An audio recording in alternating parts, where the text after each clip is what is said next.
فرض کریں کہ کسی نے اپنی زندگی کے بہترین سال ایک بہت بڑے اور طاقتور ادارے کو دے دیے ہیں۔ ایک اعلیٰ عہدے پر کوئی فائز ہے، دن رات محنت کر رہا ہے۔ ہاں، اور پھر اچانک مینجمنٹ بدل جاتی ہے۔ بالکل، نئی قیادت آتی ہے اور اس شخص کو نہ صرف نوکری سے نکال دیا جاتا ہے بلکہ اسے ایک تہخانے میں قید کر کے بدترین تشدد کا نشانہ بنایا جاتا ہے۔ اب ایسی صورتحال میں کوئی عام انسان کیا کرے گا؟ خیر، عام انسان تو شاید ہار مان لے، مطلب ہمت ہار جائے۔ صحیح، لیکن اٹلی کے ایک سابق سفارتکار نے ایسا نہیں کیا۔ اس نے ایک کتاب لکھی، ایک ایسی کتاب جسے ہم اقتدار اور بقا کا سب سے بے رحم مینجمنٹ گائیڈ کہہ سکتے ہیں۔ اور یہی وہ مقام ہے جہاں سے تاریخ کے سب سے متنازع اور دلچسپ سیاسی مفکر نکولو میچیاویلی کی کہانی شروع ہوتی ہے۔ یعنی اس کی وہ کتاب جس نے پوری دنیا کی سیاست اور کارپوریٹ لیڈرشپ کو ہمیشہ کے لیے بدل کر رکھ دیا۔ تو آج کے اس گہرے مطالعے میں ہم اسی بقا کی جنگ اور طاقت کے حصول کا تجزیہ کر رہے ہیں۔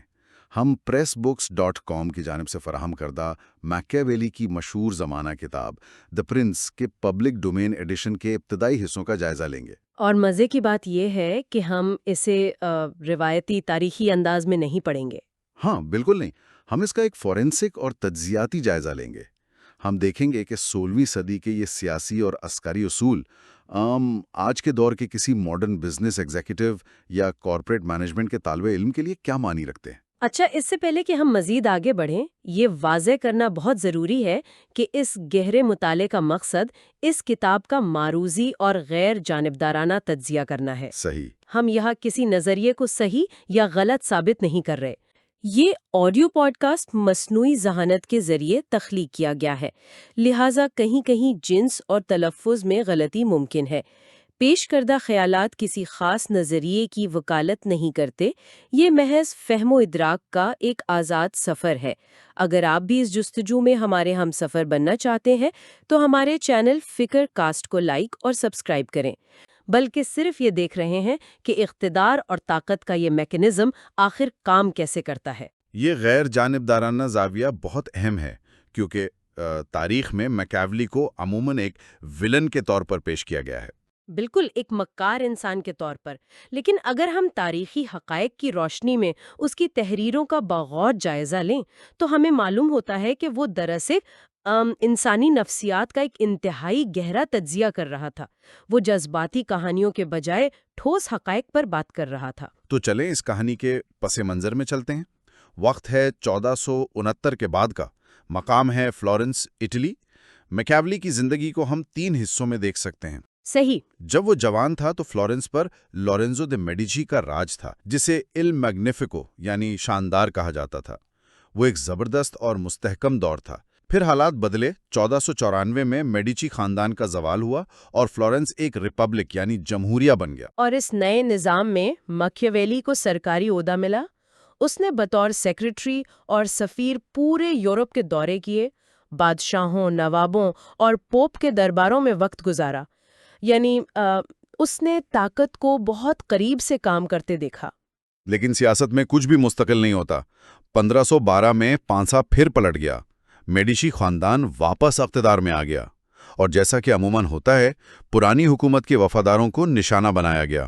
میکیاویلی کی نوکری چلی گئی۔ ہاں، اسے قید کیا گیا، تشدد ہوا، اور آخر کار اسے شہر بدر کر کے ایک چھوٹے سے گاؤں میں جلا وطن کر دیا گیا۔ اور وہاں اس نے ایک خط میں اپنی روٹین کا جو ذکر کیا ہے وہ سچ میں کمال کی چیز ہے۔ وہ لکھتا ہے کہ دن بھر وہ عام کسانوں کی طرح مٹی میں لتھڑا ہوا رہتا، لکڑیاں کاٹتا، مقامی سرائے میں تاش کھیلتا اور لوگوں سے جھگڑتا۔ ایک بالکل عام سی زندگی۔ بالکل، لیکن جیسے ہی شام ہوتی وہ اپنے اس گندے لباس کو اتارتا، دربار کا شاندار لباس پہنتا اور اپنے اسٹڈی روم میں چلا جاتا۔ وہاں وہ تاریخ کے عظیم بادشاہوں اور لیڈروں کی کتابیں پڑھتا۔ اس کا کہنا تھا کہ ان چند گھنٹوں میں اسے نہ کوئی غربت محسوس ہوتی تھی اور نہ ہی موت کا ڈر۔ اچھا، یہ ایک انسان کا اقتدار کی غلام گردشوں سے نکل کر تنہائی میں بیٹھ کر چیزوں کو موروثی انداز میں دیکھنے کا عمل تھا، اور اسی تنہائی میں اس نے وہ کتاب لکھی جس کا دباچہ اس نے نئے حکمران لورنزو دے میڈیچی کے پوتے کے نام کیا۔ اگر ہم اس دباچے کا تجزیہ کریں تو یہاں ایک بہت دلچسپ بات سامنے آتی ہے۔ وہ کیا؟ دیکھیں، اس دور میں رواج تھا کہ جب آپ کسی بادشاہ کی خوشنودی چاہتے ہیں تو آپ اسے سونا، گھوڑے یا قیمتی جواہرات تحفے میں دیتے ہیں۔ لیکن میکیاویلی نے ایسا کچھ نہیں کیا۔ اس نے کہا کہ میرے پاس سب سے قیمتی چیز میرا علم ہے، جو میں نے تاریخ اور اپنے طویل تجربے سے نچوڑا ہے۔ اچھا، یہ بالکل ویسا ہی ہے جیسے ایک بہت ہی قابل سی ای او ہو جسے بورڈ آف ڈائریکٹرز نے نکال دیا ہو اور وہ واپس ان کا دل جیتنے کے لیے کمپنی کو خسارے سے نکالنے کا ایک ماسٹر پلان یا بلو پرنٹ لکھ کر انہیں بھیج دے۔ بالکل، اس نے روایتی خوشامد کو چھوڑ کر سیدھی بات کی۔ تو آئیے دیکھتے ہیں کہ اس بلو پرنٹ میں یا اس مینجمنٹ گائیڈ میں پہلا بڑا سبق کیا ہے۔ میکیاویلی بتاتا ہے کہ نظام حکومت یا ریاستیں بنیادی طور پر دو قسم کی ہوتی ہیں، جمہوریتیں یا بادشاہتیں۔ اور اس کا مکمل فوکس بادشاہتوں پر ہے۔ وہ کہتا ہے کہ کوئی بھی حکمرانی یا تو آبائی ہوتی ہے، یعنی نسل در نسل چلنے والی، یا پھر وہ بالکل نہیں ہوتی ہے۔ آبائی حکمرانی کو سمجھنا تھوڑا آسان لگتا ہے مجھے۔ ہاں، کیونکہ میکیاویلی کے مطابق ایک ایسا نظام جو صدیوں سے ایک ہی خاندان کے پاس ہو، اسے سنبھالنا سب سے کم محنت طلب کام ہے۔ اگر حکمراں صرف اپنے آباء و اجداد کی قائم کردہ روایات کو نہ چھیڑے تو وہ بہت آسانی سے اپنا اقتدار برقرار رکھ سکتا ہے۔ اس کی کوئی مثال؟ اس نے اٹلی کے ڈیوک آف فرارا کی مثال دی، جو اتنے بڑے حملوں کے باوجود صرف اس لیے بچ گیا کیونکہ اس کا خاندان کئی نسلوں سے وہاں کا حکمراں تھا اور لوگ اس کے عادی ہو چکے تھے۔ صحیح۔ اگر ہم اسے بزنس کی دنیا میں رکھ کر دیکھیں تو یہ ایک بہت پرانے اور کامیاب خاندان بزنس کی طرح ہے۔ فرض کریں کسی کو اس کا نیا مینیجنگ ڈائریکٹر بنا دیا جاتا ہے، تو اس کی سب سے بڑی غلطی کیا ہوگی؟ یہی کہ وہ پہلے ہی دن جاتا ان کے پرانے کام کرنے کے طریقوں، ان کے کلچر یا ملازمین کے روایتی ڈھانچے کو بدلنے کی کوشش کرے۔ اگر کوئی ایسا کرے گا تو ظاہر ہے بغاوت ہو جائے گی۔ پرانے نظام کو چلنے دینا چاہیے کیونکہ لوگ تبدیلی سے ڈرتے ہیں۔ اور اس کے پیچھے ایک گہری نفسیاتی وجہ بھی ہے۔ میکیاویلی وضاحت کرتا ہے کہ جو شخص نسل در نسل حکمران چلا آ رہا ہوتا ہے، اسے عوام پر ظلم کرنے کی یا انہیں نیا ٹیکس لگا کر پریشان کرنے کی ضرورت ہی محسوس نہیں ہوتی۔ اچھا، اس لیے وہ قدرتی طور پر اپنی رعایا کا محبوب بن جاتا ہے۔ جب تک وہ کوئی انتہائی احمقانہ اور ظالمانہ حرکت نہ کرے، لوگ اسے ہی پسند کرتے ہیں۔ انسان فطرتاً پرانے اور آزمودہ نظام کو ترجیح دیتا ہے۔ اور پرانے نظام کی ایک خوبی یہ ہوتی ہے کہ وہ پچھلی تبدیلیوں کی تلخ یادوں کو وقت کے ساتھ مٹا دیتا ہے، جبکہ کوئی بھی نیا نظام ہمیشہ اگلی بغاوت کے لیے راستہ کھلا چھوڑ دیتا ہے۔ جس کے لیے اس نے دیوار کی چنائی والی ایک بڑی خوبصورت تشبیہ دی ہے۔ ہاں، وہ دیوار والی بات۔ وہ کہتا ہے کہ ہر نیا نظام دیوار میں نکلی ہوئی اس آدھی اینٹ کی طرح ہوتا ہے جو اگلی اینٹ کو جوڑنے کے لیے چھوڑی جاتی ہے۔ لیکن اصل مسئلہ تب پیدا ہوتا ہے جب ہم اس مستحکم آبائی نظام سے باہر نکلتے ہیں، جسے میکیاویلی مکسڈ پرنسپیلٹی یا مخلوط ریاست کہتا ہے۔ کارپوریٹ زبان میں ہم اسے مرجرز اینڈ ایکوزیشنز کہہ سکتے ہیں، یعنی جب ایک حکمران کسی دوسرے علاقے کو فتح کر کے اپنی سلطنت میں ملاتا ہے۔ یہاں میکیاویلی ایک انتہائی تلخ اور زمینی حقیقت بیان کرتا ہے جو ان روایتی تاریخی بیانوں سے بالکل مختلف ہے، جن میں بڑا جذباتی عنصر ہوتا ہے۔ بالکل، وہ کہتا ہے کہ اکثر لوگ نئے حکمران کے لیے شہر کے دروازے خود کھولتے ہیں۔ انہیں امید ہوتی ہے کہ نیا حکمران ان کی زندگیوں میں کوئی بہتری لے کر آئے گا، پچھلے والے سے بہتر ہوگا۔ لیکن حقیقت میں کیا ہوتا ہے؟ حقیقت میں بہت جلد عملی تجربے کے بعد انہیں احساس ہوتا ہے کہ حالات پہلے سے بھی بدتر ہو گئے ہیں۔ ظاہر ہے، دیکھیں جب نیا حکمران آئے گا تو اسے اپنا کنٹرول قائم کرنے کے لیے وہاں اپنی فوج کھڑی کرنی پڑے گی، سیکیورٹی کے نئے انتظامات کرنے پڑیں گے، اور ان سب کا خرچہ نکالنے کے لیے نئے ٹیکس لگانے پڑیں گے۔ ہاں، اور کتاب میں فرانس کے بادشاہ لوئی دا وازداہم یعنی لوئی دا 12 کی مثال دی گئی ہے، جس نے ملان پر قبضہ تو کر لیا لیکن وہاں کے عوام فوراً ہی اس سے تنگ آ گئے۔ اور جن لوگوں نے اسے خود بلایا تھا وہی اس کے سب سے بڑے دشمن بن گئے، جس کی وجہ سے اسے ملان سے ہاتھ دھونے پڑے۔ صحیح۔ رکیں، میرا یہاں ایک سوال ہے، مجھے 1 منٹ کے لیے ٹوکنے دیں۔ جی پوچھیں۔ اگر یہ بات اتنی ہی سچ ہے کہ نیا حکمران یا نئی مینجمنٹ ہمیشہ ہی لوگوں کے لیے عذاب بنتی ہے اور نیا آنے والا ہمیشہ ان پر بوجھ ہی ثابت ہوتا ہے۔ تو پھر تاریخ میں کوئی بھی سلطنت پھیلی کیسے؟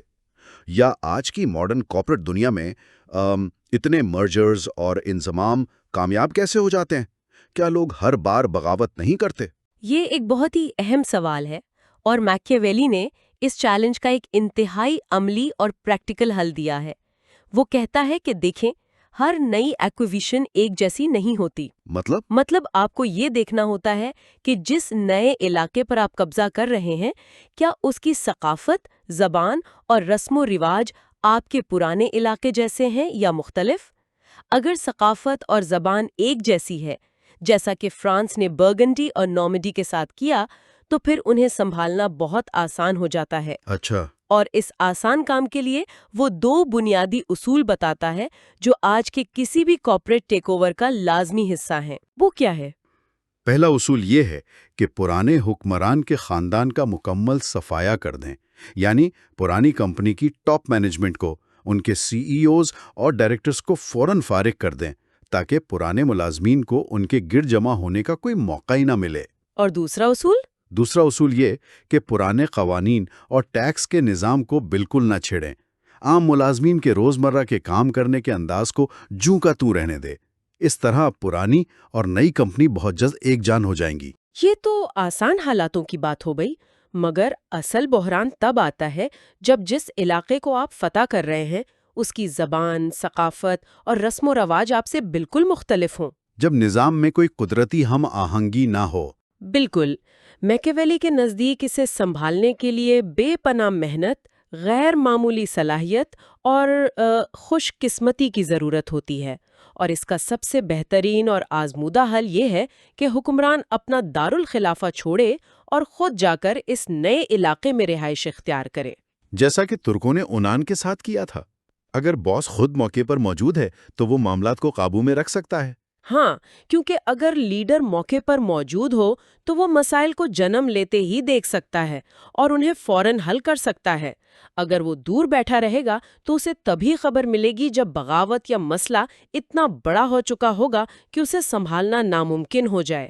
اور اس کے علاوہ حکمران کی موجودگی میں اس کے اپنے اہلکار عوام کو لوٹ نہیں سکتے ہیں، اور اگر عوام کو کوئی شکایت ہو تو وہ براہ راست حکمران کے پاس جا سکتے ہیں۔ صحیح، لیکن اگر حکمران خود وہاں نہیں جا سکتا تو میکیاویلی نے ایک دوسرا حل بھی دیا ہے۔ وہ کیا؟ وہ حل یہ ہے کہ وہاں اپنی نوآبادیات یعنی کالونیز قائم کریں، اور وہ سختی سے منع کرتا ہے کہ وہاں اپنی فوج کبھی تعینات نہ کریں۔ اچھا، یہ ایک ایسا نکتہ ہے جو بہت سننے والوں کو حیران کرتا ہے۔ وہ فوج کے خلاف کیوں ہیں؟ اس لیے کہ فوج رکھنے سے پوری ریاست کا بجٹ برباد ہوتا ہے۔ فوجیوں کے شہر میں گھومنے پھرنے اور وسائل پر قبضہ کرنے سے عام شہری تنگ آتے ہیں، اور آہستہ آہستہ پوری ریاست کی آبادی آپ کی دشمن بن جاتی ہے۔ جبکہ کالونیز قائم کرنا سستا پڑتا ہے۔ بالکل، آپ کو صرف ان چند مقامی لوگوں کو ناراض کرنا پڑتا ہے جن کے گھر اور زمینیں چھین کر آپ نئے آنے والوں کو دیتے ہیں۔ چونکہ وہ مقامی لوگ غریب اور دربدر ہو جاتے ہیں، اس لیے وہ آپ کا کچھ نہیں بگاڑ سکتے، اور باقی آبادی اس ڈر سے خاموش رہتی ہے کہ کہیں اگلی باری ان کی نہ ہو۔ اور یہیں سے میکیاویلی کی وہ مشہور اور بے رحم تھیوری جنم لیتی ہے جسے سن کر آج بھی لوگ لرز جاتے ہیں۔ وہ سب سے بے رحم اصول۔ ہاں، میکیاویلی کہتا ہے لوگوں کے ساتھ یا تو بہت اچھا سلوک کیا جائے یا پھر انہیں مکمل طور پر کچل دیا جائے۔ یہ بہت سخت بات ہے۔ لیکن اس کی منطق سنیے، کیونکہ انسان اپنے چھوٹے نقصانات کا بدلہ لینے کی کوشش ضرور کرتا ہے، لیکن اگر اسے مکمل طور پر تباہ کر دیا جائے تو وہ بدلہ لینے کے قابل ہی نہیں رہتا۔ لہٰذا جب آپ کسی کو نقصان پہنچائیں تو اس کا لیول اتنا سخت ہونا چاہیے کہ آپ کو اس کے انتقام کا کوئی ڈر نہ رہے۔ اگر ہم اسے کارپوریٹ ری اسٹرکچرنگ کے تناظر میں دیکھیں، فرض کریں آپ ایک کمپنی میں تبدیلیاں لا رہے ہیں اور آپ کو اخراجات کم کرنے ہیں، تو میکیاویلی کا فلسفہ کیا کہے گا؟ وہ کہے گا کہ یا تو اپنے ملازمین کو شاندار بونس اور سہولیات دے کر خوش رکھیں تاکہ وہ آپ کے وفادار بن جائیں، اور جن لوگوں کو آپ نے کمپنی سے نکالنا ہے یا جن کا عہدہ کم کرنا ہے انہیں ایک ہی جھٹکے میں مکمل طور پر فارغ کر دیں۔ صحیح۔ اگر آپ مڈل گراؤنڈ ڈھونڈیں گے، یعنی تنخواہوں میں تھوڑی تھوڑی کٹوتی کریں گے، سہولیات چھینیں گے، تو وہ لوگ دفتر کے اندر بیٹھ کر سازشیں کریں گے، کمپنی کا کلچر تباہ کریں گے اور آخرکار آپ کو ناکام کر دیں گے۔ یعنی درمیانی راستہ تباہی ہے۔ اور تاریخ میں رومن امپائر یعنی رومیو نے یونان میں بالکل یہی اصول اپنایا تھا۔ انہوں نے چھوٹی مقامی طاقتوں کو اپنا دوست بنایا، لیکن انہیں اتنا مضبوط نہیں ہونے دیا کہ وہ کل کو رومیو کے لیے خطرہ بن جائیں۔ اور جو بڑی طاقتیں تھیں، انہیں سختی سے دبا کر رکھا۔ رومیو کی کامیابی کا راز یہ تھا کہ وہ صرف آج کے مسائل نہیں دیکھتے تھے، بلکہ دور اندیشی سے مستقبل کے مسائل کو بھی بھانپ لیتے تھے۔ یہاں میکیاویلی نے میڈیکل سائنس کی ایک بہت شاندار تشبیہ استعمال کی ہے۔ وہ اسے دکھ کا بخار یا ہیکٹک فیور کہتا ہے۔ ہاں، یہ تشبیہ واقعی بہت زبردست ہے۔ وہ کہتا ہے کہ ریاست کے اندر اٹھنے والے مسائل اور دکھ کا بخار بالکل ایک طرح کام کرتے ہیں۔ جب یہ بخار شروع ہوتا ہے تو ڈاکٹرز کے لیے اس کی تشخیص کرنا مشکل ہوتا ہے، لیکن علاج آسان ہوتا ہے۔ بالکل۔ اگر شروع میں پتہ چل جائے تو اس کا علاج انتہائی آسان ہوتا ہے، لیکن اگر آپ اسے نظر انداز کر دیں تو کچھ عرصے بعد اس کی تشخیص تو بہت آسان ہو جاتی ہے، کیونکہ مریض کی حالت سب کو نظر آ رہی ہوتی ہے، لیکن تب اس کا علاج ناممکن ہو جاتا ہے۔ اور انہیں جڑ سے اکھاڑ دیتا ہے۔ وہ جانتا ہے کہ مسائل کو نظر انداز کر کے جنگ یا ٹکراؤ کو ٹالا نہیں جا سکتا، بلکہ ایسا کرنے سے آپ کا دشمن مزید مضبوط ہوتا ہے۔ اس کی سب سے بہترین مثال بزنس کی دنیا میں بلاک بسٹر اور نیٹ فلکس کی ہے۔ اچھا، وہ کیسے؟ دیکھیں، جب نیٹ فلکس نے شروعات میں اپنا ماڈل پیش کیا تو وہ ایک دق کے بخار کی طرح تھا، ایک چھوٹا سا مسئلہ تھا۔ بلاک بسٹر اسے بآسانی خرید کر ختم کر سکتا تھا یا اپنے ماڈل میں تھوڑی تبدیلی لا کر اسے دبا سکتا تھا، لیکن انہوں نے اسے نظر انداز کیا۔ بالکل۔ جب چند سالوں بعد مسئلہ اتنا بڑا ہو گیا کہ ہر کسی کو نظر آنے لگا کہ اسٹریمنگ سروسز DVDs کی جگہ لے رہی ہیں، تب تشخیص تو آسان ہو گئی تھی، لیکن بلاک بسٹر کے لیے اپنا علاج کرنا ناممکن ہو چکا تھا اور وہ تباہ ہو گئے۔ اور یہی وہ حقیقت ہے جسے میکیاویلی نے ایک تاریخی کیس سٹڈی یعنی فرانسیسی بادشاہ لوئس XII کی اٹلی میں کی گئی مہم کے پوسٹ مارٹم کے ذریعے ثابت کیا ہے۔ لوئی نے اٹلی پر قبضہ کیا، لیکن اس نے یکے بعد دیگرے 5 ایسی بنیادی اور خوفناک غلطیاں کیں جن کی وجہ سے اس کی پوری مہم ناکامی سے دوچار ہوئی۔ چلیں ان 5 غلطیوں کا تیزی سے جائزہ لیتے ہیں۔ اس نے سب سے پہلی غلطی یہ کی کہ اٹلی میں آتے ہی اس نے چھوٹی طاقتوں کو کچل دیا۔ وہ مقامی لوگ جو اس کے حلیف بن سکتے تھے، اس نے ان کو ہی ختم کر دیا۔ اور دوسری غلطی اس سے بھی بڑی تھی۔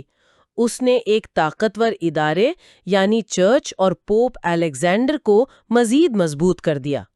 اسے لگا کہ پوپ کو رومانیا کے علاقے میں طاقت دینے سے وہ اپنے قدم جما لے گا، لیکن اس نے الٹا اپنے ایک حریف کو طاقتور کر دیا۔ بالکل۔ اور تیسری غلطی تو سیاسی خودکشی کے مترادف تھی۔ اس نے ناپلس کے علاقے کو اکیلے سنبھالنے کی بجائے اسپین کے بادشاہ کو بھی اس میں حصہ دار بنا لیا۔ یعنی ایک ایسی جگہ جہاں وہ خود تنہا اور واحد طاقتور ترین بادشاہ ہو سکتا تھا، اس نے وہاں ایک بیرونی اور انتہائی طاقتور حریف کو مداخلت کی باقاعدہ دعوت دے دی۔ ہاں، اور چوتھی اور 5ویں غلطیاں وہی ہیں جن پر ہم تفصیلاً بات کر چکے ہیں۔ اس نے نہ تو خود آ کر وہاں رہائش اختیار کی اور نہ ہی نو آبادیت قائم کی۔ اور میکیاویلی کا یہ کہنا ہے کہ اگر وہ چھٹی غلطی نہ کرتا تو شاید ان 5 غلطیوں کے باوجود بچ جاتا۔ وہ چھٹی غلطی کیا تھی؟ وہ تھی وینیشینز کی تباہی۔ اس نے اسپین اور پوپ کو خود طاقتور کرنے کے بعد ان دونوں کے خلاف کھڑے ہونے والی واحد مقامی ڈھال یعنی وینیشینز کو تباہ کر دیا۔ اس نے طاقت کا سارا توازن بگاڑ دیا۔ اور جب لوگوں نے بادشاہ لوئس کے ان فیصلوں کا دفاع کرنے کی کوشش کی اور کہا کہ اس نے یہ سب اس لیے کیا تاکہ جنگ سے بچا جا سکے، تو میکیاویلی نے اس پر اپنا وہ اٹل اصول دیا۔ کون سا اصول؟ کہ ٹکراؤ یا جنگ سے بھاگنا دراصل جنگ کو اپنے خلاف اور بدترین وقت کے لیے ملتوی کرنا ہے۔ اچھا۔ یہاں اس گفتگو کا ایک انتہائی کلیدی نقطہ ابھر کر سامنے آتا ہے۔ میکیاویلی نے کارڈنل رون کے ساتھ ہونے والے ایک مکالمے کا ذکر کیا ہے، جب کارڈنل نے طنزاً کہا کہ اٹالویوں کو جنگ لڑنا نہیں آتی۔ تو میکیاویلی نے کیا جواب دیا؟ اس نے فوراً جواب دیا کہ فرانسیسیوں کو سیاست نہیں آتی، ورنہ وہ چرچ کو اس حد تک طاقتور کبھی نہ ہونے دیتے۔ اور اس واقعے سے میکیاویلی نے تاریخ کا وہ سنہری اصول وضع کیا ہے جو کبھی ناکام نہیں ہوتا۔ وہ اصول یہ ہے کہ جو شخص کسی دوسرے کو طاقتور بنانے کا سبب بنتا ہے وہ دراصل اپنی تباہی کا بیج بو رہا ہوتا ہے۔ بالکل۔ یہ بہت گہری بات ہے، لیکن ایسا کیوں ہے؟ کوئی شخص اگر کسی کی مدد کر کے اسے طاقتور بناتا ہے تو وہ دوسرا شخص اس کا احسان مند ہونے کے بجائے اس کا دشمن کیوں بن جاتا ہے؟ اس کی وجہ نفسیاتی ہے۔ دیکھیں، جب آپ کسی کو طاقتور بننے میں مدد دیتے ہیں تو وہ طاقت یا تو آپ کی مکاری سے حاصل ہوتی ہے یا آپ کی طاقت کے بل بوتے پر۔ صحیح۔ جب وہ شخص کرسی پر بیٹھتا ہے تو اسے مسلسل یہ خوف کھاتا رہتا ہے کہ جس شخص کے پاس مجھے اس کرسی تک پہنچانے کی طاقت اور ذہانت موجود ہے وہ کل کو مجھے اس کرسی سے گرا بھی سکتا ہے۔ آپ کی موجودگی اس کے لیے مسلسل خطرے کی گھنٹی ہوتی ہے۔ یعنی وہ شخص آپ کا احسان یاد رکھنے کے بجائے خود کو آزاد اور خود مختار ثابت کرنے کے لیے سب سے پہلے آپ ہی کو راستے سے ہٹاتا ہے۔ بالکل ایسا ہی ہوتا ہے۔ اس اصول کو اگر ہم جدید دفتری سیاست یا آفس پالیٹکس پر لاگو کریں تو اس سے زیادہ سچی بات کوئی نہیں۔ اکثر لوگ سوچتے ہیں کہ اگر وہ اپنے کسی دوست یا کولیگ کو مینجمنٹ کی نظروں میں اوپر لانے یا بورڈ روم میں پروموشن دلوانے میں مدد کریں گے تو وہ شخص ہمیشہ ان کا وفادار رہے گا۔ لیکن عملی طور پر ہوتا اس کے بالکل برعکس ہے۔ ہاں، جیسے ہی وہ شخص کسی بڑے عہدے پر پہنچتا ہے وہ سب سے پہلے آپ کو ہی سائیڈ لائن کرنے یا نوکری سے نکلوانے کی کوشش کرتا ہے، کیونکہ آپ اس کی طاقت کے رازدار ہوتے ہیں، آپ اس کے لیے خطرہ بن جاتے ہیں۔ اور یہی مکیاویلی کا اصل کمال ہے۔ اس نے روایتی اخلاقیات، مذہبی جذبات اور کھوکھلی شرافت کو ایک طرف رکھ دیا۔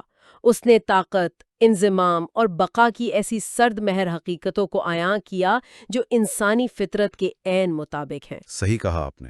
اس کے نزدیک ایک کامیاب لیڈر وہ نہیں ہے جس کے ارادے بہت نیک ہوں اور جو سب کو خوش رکھنا چاہتا ہو، بلکہ ایک کامیاب لیڈر وہ ہے جو زمینی حقائق کو سمجھے اور ضرورت پڑنے پر وہ بے رحم فیصلے کر سکے جو ریاست یا اس کے ادارے کی بقا کے لیے ناگزیر ہوں۔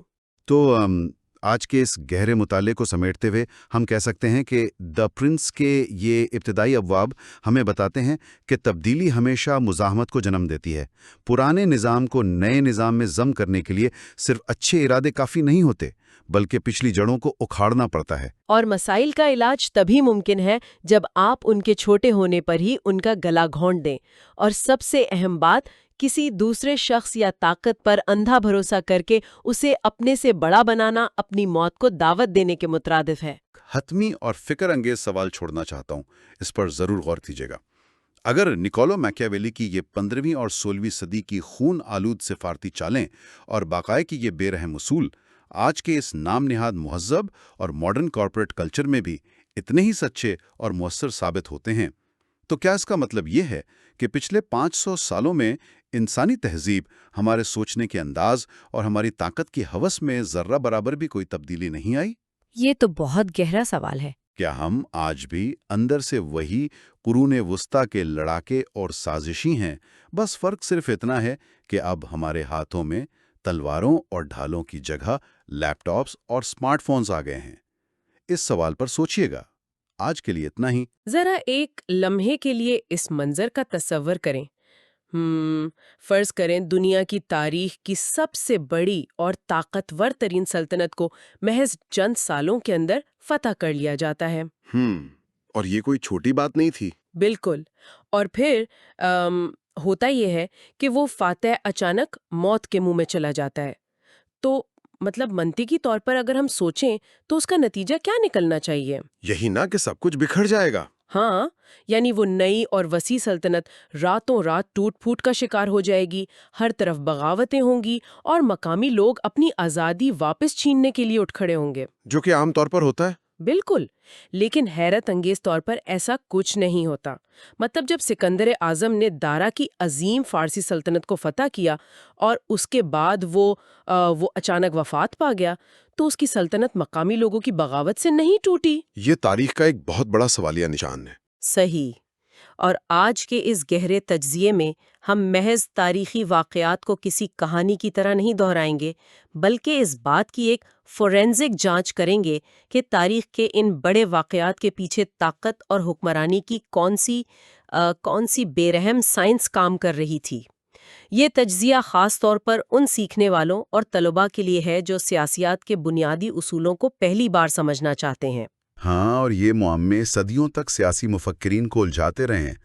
دیکھیں، اس کو سمجھنے کے لیے ہمیں اخلاقیات اور جذبات کی اینک اتارنی پڑے گی اور خالصتاً طاقت کے اصولوں کو دیکھنا ہوگا۔ مطلب ہم اچھے اور برے کی بحث میں نہیں پڑیں گے؟ بالکل نہیں۔ جو متن آج ہمارے زیر بحث ہے، میکیاولی کا لکھا ہوا، وہ بالکل یہی کرتا ہے۔ وہ حکمرانوں کو اچھے یا برے کے ترازو میں نہیں تولتا، بلکہ اس بات کا تنقیدی جائزہ لیتا ہے کہ اقتدار کی بقا کے لیے عملی طور پر کیا چیز کارآمد ہے اور کیا نہیں۔ صحیح۔ تو سکندر اعظم کی موت کے بعد اس کی سلطنت کا برقرار رہنا کوئی معجزہ نہیں تھا، بلکہ یہ اس وقت کے دو مختلف طرز حکمرانی کے ماڈلز کا ایک نتیجہ تھا، جنہیں ہم ترک ماڈل اور فرانسیسی ماڈل کہہ سکتے ہیں۔ اچھا، ان دونوں ماڈلز کے نام تو سننے میں بہت عام سے لگتے ہیں، لیکن مجھے لگتا ہے ان کے کام کرنے کا طریقہ بالکل مختلف ہے۔ اگر ہم ترک ماڈل کی بات کریں تو اس میں اقتدار کا مرکز صرف ایک ہی شخص ہوتا ہے، یعنی بادشاہ، رائٹ؟ جی بالکل، بادشاہ ہی سب کچھ ہوتا ہے۔ ہاں، ریاست کے اندر کوئی اور طاقتور شخص نہیں ہوتا۔ جو بھی وزراء یا اہلکار ہوتے ہیں وہ بادشاہ کے ذاتی ملازم ہوتے ہیں، جن کی اپنی کوئی خاندانی حیثیت، جائیداد یا طاقت نہیں ہوتی۔ مطلب ان کی پہچان صرف بادشاہ کی وجہ سے ہوتی ہے۔ اور یہی اس کی سب سے بڑی طاقت بھی ہے اور کمزوری بھی۔ ایک ایسا نظام ہے جہاں بادشاہ اکیلا طاقتور نہیں ہوتا، اس کے ارد گرد آبائی جاگیردار، بڑے بڑے نواب اور امرا ہوتے ہیں جن کے پاس اپنی زمینیں ہیں، قلعے ہیں، اور سب سے بڑھ کر ان کی اپنی رعایا ہوتی ہے۔ بالکل، اور وہ رعایا نسل در نسل ان نوابوں کی وفادار ہوتی ہے، بادشاہ کی نہیں۔ اور یہی وہ بنیادی فرق ہے جو کسی بھی سلطنت کی قسمت کا فیصلہ کرتا ہے۔ تو اس کا فتح یا شکست سے کیا تعلق ہے؟ دیکھیں، ترک ماڈل جیسی ریاست پر حملہ کر کے اسے فتح کرنا دنیا کا مشکل ترین کام ہے۔ وجہ بہت سیدھی ہے، وہاں بادشاہ کے خلاف بغاوت کرنے والا کوئی طاقتور نواب موجود ہی نہیں ہوتا۔ اچھا، مطلب آپ اندر سے کسی کو نہیں توڑ سکتے۔ بالکل، آپ کسی کو رشوت یا لالچ دے کر اپنی طرف نہیں ملا سکتے، کیونکہ سب کی طاقت کا انحصار اسی ایک بادشاہ کی بقا پر ہے۔ اس لیے حملہ آور کو پوری طاقت کے ساتھ سامنے سے ٹکرانا پڑتا ہے۔ اوہ واو! لیکن فرانسیسی ماڈل میں دراندازی کرنا بہت آسان ہے۔ کسی بھی دربار میں آپ کو کوئی نہ کوئی ناراض یا اقتدار کا بھوکا نواب مل ہی جائے گا، جو غیر ملکی حملہ آور کے لیے اپنے قلعے کے دروازے کھول دے گا۔ میں سوچ رہی تھی کہ یہ بات آج کی کارپوریٹ دنیا کے حوالے سے بھی بڑی زبردست فٹ بیٹھتی ہے۔ وہ کیسے؟ مطلب اگر ہم ترک ماڈل کو دیکھیں تو وہ ایک ایسی ملٹی نیشنل کمپنی کی طرح ہے جہاں ایک انتہائی طاقتور سی او بیٹھا ہے اور باقی سب اس کے عام تنخواہ دار ملازم ہیں۔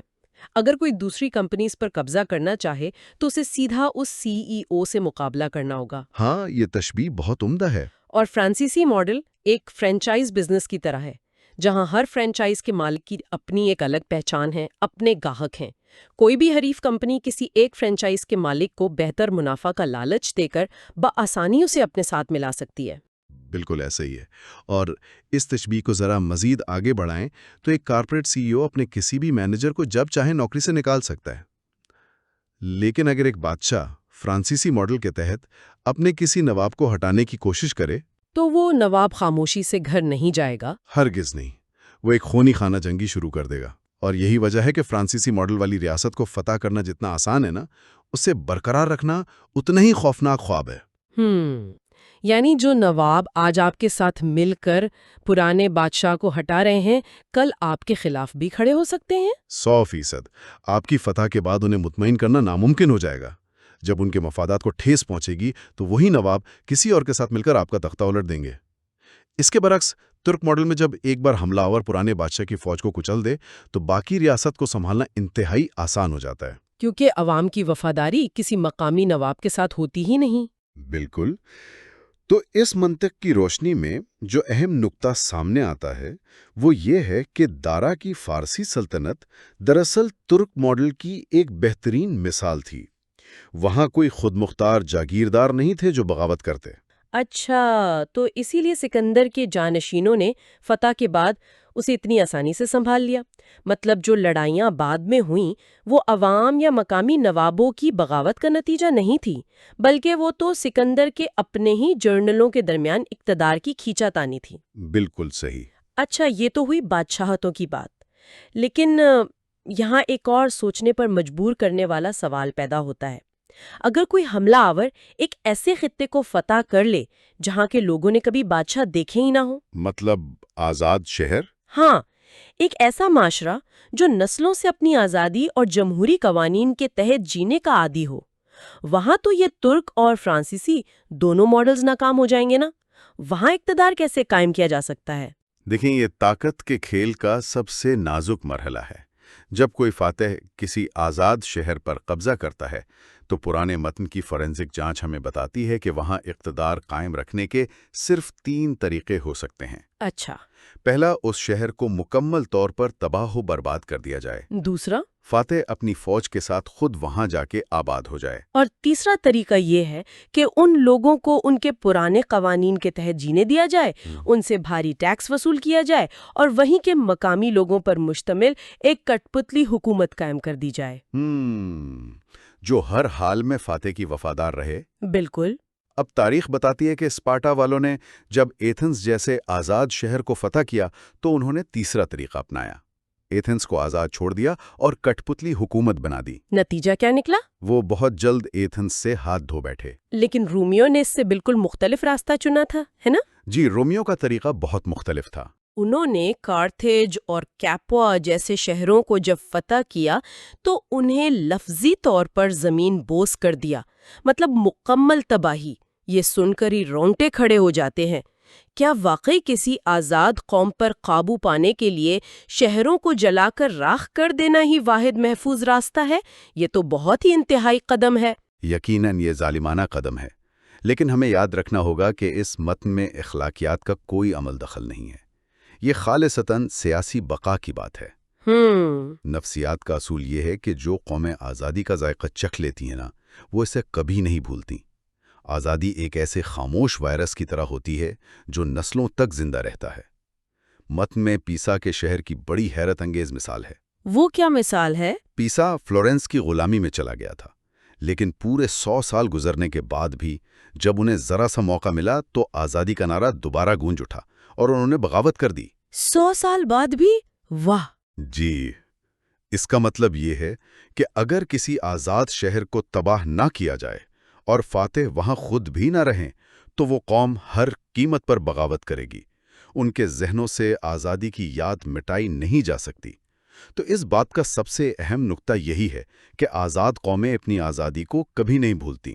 یہ بات واقعی ثابت کرتی ہے کہ کوئی نیا نظام مسلط کرنا کتنا مشکل کام ہے۔ اور اسی حوالے سے متن میں تیر انداز کی بڑی خوبصورت تشبیہ دی گئی ہے کہ عقل مند رہنما اس ماہر تیر انداز کی طرح ہوتے ہیں جو اپنا ہدف دور دیکھ کر اپنے تیر کا نشانہ ہدف سے تھوڑا اونچا رکھتا ہے۔ بالکل، تاکہ کشش ثقل کو مات دی جا سکے۔ ہاں، مطلب اس لیے نہیں کہ اسے آسمان میں تیر مارنے کا شوق ہے، بلکہ اس لیے تاکہ تیر مطلوبہ جگہ پر پہنچ سکے۔ ایک نیا نظام لانے والے کو بھی اپنے اہداف بہت اونچے رکھنے پڑتے ہیں، جیسے موسیٰ، سائرس اور رومولس نے کیا۔ اور یہی وجہ ہے کہ کسی بھی ریاست میں نیا نظام لانا دنیا کا سب سے خطرناک کام سمجھا جاتا ہے۔ کیوں؟ اس میں اتنا خطرہ کیوں ہے؟ نفسیات کی وجہ سے۔ جب نیا نظام آتا ہے تو پرانے نظام میں جن لوگوں کو فائدہ ہو رہا تھا وہ اچانک اپنے مفادات سے محروم ہو جاتے ہیں، وہ آپ کے جانی دشمن بن جاتے ہیں۔ اور دوسری طرف جنہیں فائدہ ہونا ہوتا ہے وہ پرجوش نہیں ہوتے۔ بالکل، وہ محض آپ کے نیم دلانہ حامی ہوتے ہیں۔ انسان فطرتاً شکی ہے۔ جب تک وہ نئے نظام کے فائدے اپنی آنکھوں سے دیکھ نہ لے وہ اس کے دفاع کے لیے جان خطرے میں نہیں ڈالتا۔ اسی مقام پر میکیویلی ایک اہم فرق واضح کرتا ہے، مسلح پیغمبر اور نہتے پیغمبر کا فرق۔ یہ اصطلاح بڑی دلچسپ ہے۔ مسلح پیغمبر یعنی وہ رہنما جو اپنے نظریے کے ساتھ طاقت کا استعمال بھی جانتے ہیں، جیسے ہم نے سائرس اور رومولس کی بات کی۔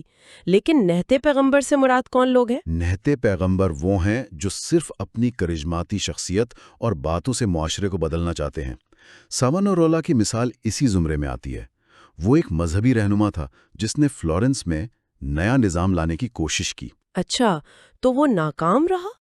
جب تک عوام اس کی باتوں کے سحر میں تھے وہ کامیاب رہا، لیکن انسانی عقائد بہت کچے ہوتے ہیں۔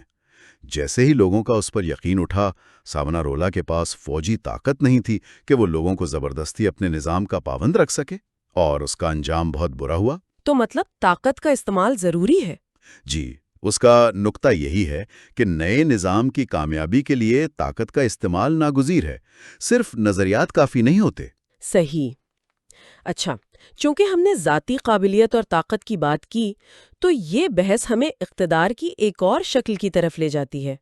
ہم نے ان حکمرانوں کو تو سمجھ لیا جو اپنی قابلیت پر تخت تک پہنچتے ہیں، لیکن تاریخ میں ایسے لوگوں کی بھی کمی نہیں جنہیں اقتدار مطلب ایک پلیٹ میں رکھ کر پیش کیا گیا۔ او ہاں، خوش قسمتی والے حکمران۔ بالکل، جو اپنی قابلیت کے بجائے دوسروں کی طاقت یا محض قسمت کے سہارے اوپر پہنچے۔ سیزر بورجیا کا نام اس حوالے سے سب سے نمایاں ہے نا؟ اسے تو سارا اقتدار اپنے والد یعنی پوپ الیگزینڈر ششم کی وجہ سے ملا۔ اور اقتدار کی سائنس یہ بتاتی ہے کہ جو لوگ دوسروں کے پیسوں یا قسمت کے سہارے اقتدار میں آتے ہیں، ان کا سفر اوپر کی طرف تو بہت تیز ہوتا ہے، لیکن وہاں پہنچ کر خود کو قائم رکھنا ان کے لیے ایک نہ ختم ہونے والی جنگ بن جاتا ہے، کیونکہ ان کے اقتدار کی اپنی کوئی بنیاد نہیں ہوتی۔ وہ ایک ایسے درخت کی طرح ہوتے ہیں جس کی جڑیں مٹی میں نہیں ہوتی۔ سیزر بورجیا اس بات کو جانتا تھا، اسے احساس تھا کہ اگر قسمت پلٹی تو وہ گر جائے گا، اس لیے اقتدار ملنے کے فوراً بعد اس نے وہ بنیادیں کھودنا شروع کی جو عام طور پر حکمران کو اقتدار ملنے سے پہلے کھودنی ہوتی ہیں۔ یہ تو ایک بڑی عجیب سی صورتحال ہے۔ مطلب یہ تو بالکل ایسا ہوا جیسے کوئی ٹھیکیدار ایک گھر کی چھت اور دیواریں پہلے کھڑی کر دے اور پھر سوچے کہ اب اس تیار گھر کے نیچے بنیادیں کھودی جائیں۔ ہاں، بالکل ایسی ہی ہے۔ یہ کام تو بہت مشکل اور خطرناک ہے۔ جب چھت پہلے ہی سر پر کھڑی ہو تو اس کے نیچے بنیادیں کیسے کھودی جا سکتی ہیں؟ ذرا سی غلطی سے سارا ڈھانچہ سر پر گرنے کا خطرہ ہے۔ تو بورجیا نے یہ ناممکن کام کیا کیسے؟ بورجیا کی یہی حکمت عملی اسے ایک کلاسک کیس سٹڈی بناتی ہے۔ اس نے اقتدار ملتے ہی سب سے پہلے اورسینی اور کولونا جیسے طاقتور خاندانوں کا زور توڑا جو بغاوت کر سکتے تھے۔ اس نے بڑی ہوشیاری سے ان کے حامیوں کو رشوت اور عہدے دے کر اپنی طرف کر لیا۔ اچھا۔ اور پھر رومانیہ کے علاقے کو سنبھالنے کے لیے اس نے جو کیا وہ انسانی نفسیات کے استعمال کی ایک خوفناک مثال ہے۔ وہاں چوروں اور ڈاکوؤں کا راج تھا۔ بورجیا نے وہاں امن قائم کرنے کے لیے اپنے ایک انتہائی ظالم اور بے رحم افسر ریمیرو ڈی اورکو کو بھیجا۔ اوہ۔ ریمیرو نے اپنی پوری دہشت کے ساتھ وہاں کا نظام سیدھا کیا اور واقعی امن قائم کر دیا۔ لیکن میں سوچ رہی ہوں کہ اس امن کی قیمت تو عوام کی شدید نفرت تھی۔ لوگ ریمیرو کے اس ظلم کی وجہ سے اس سے اور ظاہر ہے بلاواسطہ طور پر اسے بھیجنے والے یعنی سیزر بورجیا سے شدید خوفزدہ اور متنفر ہو گئے ہوں گے۔ بالکل ایسا ہی تھا، اور بورجیا یہ بات جانتا تھا۔ وہ جانتا تھا کہ اب عوام کو یہ دکھانا ضروری ہے کہ یہ ظلم اس کی طرف سے نہیں تھا۔ تو اس نے ایک صبح رومانیہ کے عوام کو ایک ایسا تحفہ دیا جس کی توقع کسی نے نہیں کی تھی۔ کیا کیا اس نے؟ لوگوں نے صبح اٹھ کر دیکھا کہ شہر کے مرکزی چوک میں ریمیرو ڈی اورکو کی لاش 2 ٹکڑوں میں کٹی ہوئی پڑی ہے، اور اس کے پاس ہی ایک لکڑی کا تختہ اور خون سے لت پت چاقو رکھا ہوا ہے۔ او میرے خدا، یہ واقعہ تو تصور کرنے سے ہی جھرجھری سی آ جاتی ہے۔ ہاں، یہ ایک ہی وار میں نفسیاتی دہشت اور عوامی ہمدردی دونوں کو حاصل کرنے کا شاکار تھا۔ لوگوں کے دلوں میں خوشی بھی تھی کہ ظالم مارا گیا، اور ایک شدید خوف بھی تھا کہ ان کا حکمران کتنا بے رحم ہے جو اپنے ہی خاص آدمی کو اتنی بے دردی سے کاٹ سکتا ہے۔ یہ تو جذبات سے بالاتر خالصتاً سیاسی حقائق کی انتہا ہے۔ لیکن یہاں ایک بڑی تنقید ابھرتی ہے۔ متن دعویٰ کرتا ہے کہ بورجیا نے ہر کام بالکل درست کیا، لیکن حقیقت تو یہ ہے کہ بورجیا آخر میں مکمل طور پر تباہ ہو گیا۔ کیا اس کی یہ تباہی اس پورے نظریے کو ہی باطل نہیں کر دیتی؟ یہ اعتراض بہت منطقی ہے، لیکن مصنف اس ناکامی کا دفاع یہ کہہ کر کرتا ہے کہ بورجیا کی تباہی اس کی قابلیت کی کمی نہیں تھی، بلکہ وہ تاریخ کی چند بدترین اتفاقی بدقسمتیوں میں سے ایک تھی۔ عین اس وقت جب اس کا باپ مرا، بورجیا خود بھی ایک مہلک بیماری کا شکار ہو کر بستر مرگ پر پڑا تھا۔ اچھا، تو وہ کچھ کر ہی نہیں سکا؟ ہاں، البتہ اس تمام بدقسمتی کے باوجود مصنف اس کی ایک بہت بڑی سیاسی غلطی کی نشاندہی کرتا ہے، اور وہ غلطی تھی نئے پوپ جولیس دوم کے انتخاب کی حمایت کرنا، جو کہ بورجیا کا پرانا خاندانی دشمن تھا۔ اسے لگا ہوگا کہ احسان کے بدلے وہ دشمنی بھول جائے گا۔